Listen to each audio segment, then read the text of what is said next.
Nous verrons malheureusement que ce n'est pas toujours le cas aujourd'hui. Et nous y reviendrons aussi. Je voudrais rappeler que pour un développement durable, nous serons obligés d'intégrer tous les éléments. Intégrer les éléments économiques, oui, intégrer les éléments environnementaux, en effet, mais aussi intégrer les éléments culturels, intégrer les éléments sociaux de la région. Nous ne pouvons pas créer une réserve de luxe pour touristes, oui c'est le moment de le dire, pour touristes, mais pour touristes, et en même temps oublier les impacts de ce touriste, de ces tourismes, je veux dire, sur la population. L'impact économique, la montée du niveau de vie, du pouvoir d'achat, et puis également toutes les conditions qui vont être liées au niveau culturel, au niveau social. Je crois que nous devons être très vigilants sur ces questions.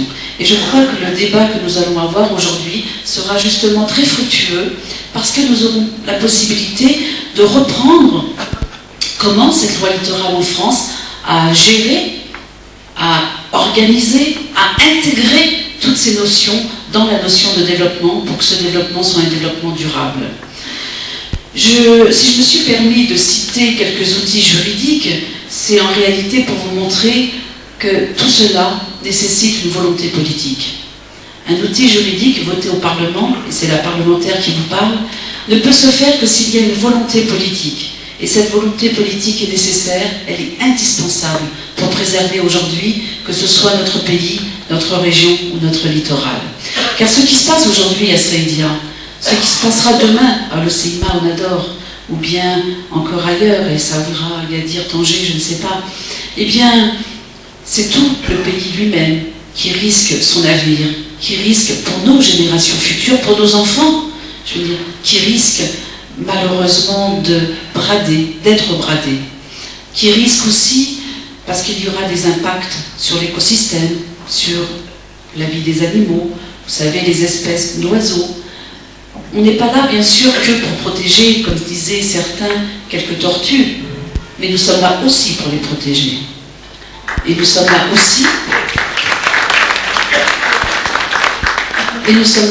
parce que nous le savons, l'être humain ne peut se développer, ne peut en fait acquérir un véritable épanouissement que si dans son environnement, la nature, les animaux peuvent aussi s'épanouir en toute garantie et en toute protection. Si les uns sont à un moment donné sacrifiés, les autres seront aussi sacrifiés. Et qu'on le veuille ou qu'on ne le veuille pas, à un moment donné, la nature reprendra le dessus. Et là, ça sera au détriment des êtres humains. C'est la raison pour laquelle je crois que nous devons être très vigilants. Ce n'est pas seulement pour le Maroc, c'est aussi une affaire pour notre planète. Mais c'est aussi aujourd'hui et demain pour nos enfants que nous sommes là.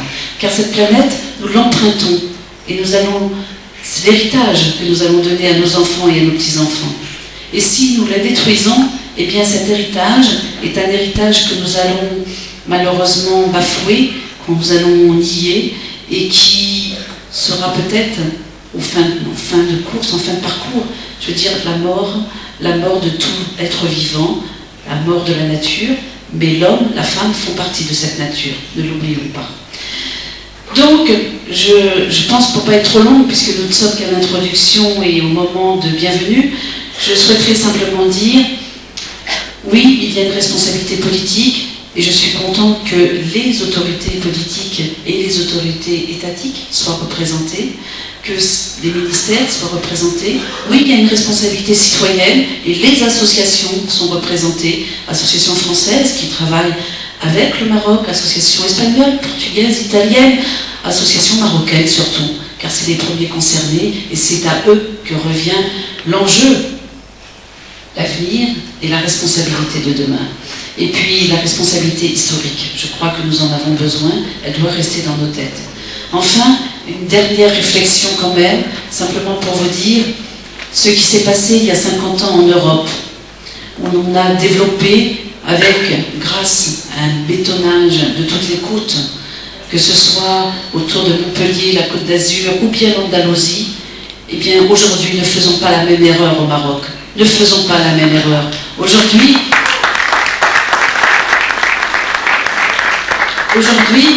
On le sait, ces Européens se sauvent. Ils ne veulent plus de cette forme de tourisme en béton. Ils veulent autre chose. Ils viennent sur les côtes de l'Afrique pour trouver autre chose. Ne leur offrons pas que du béton.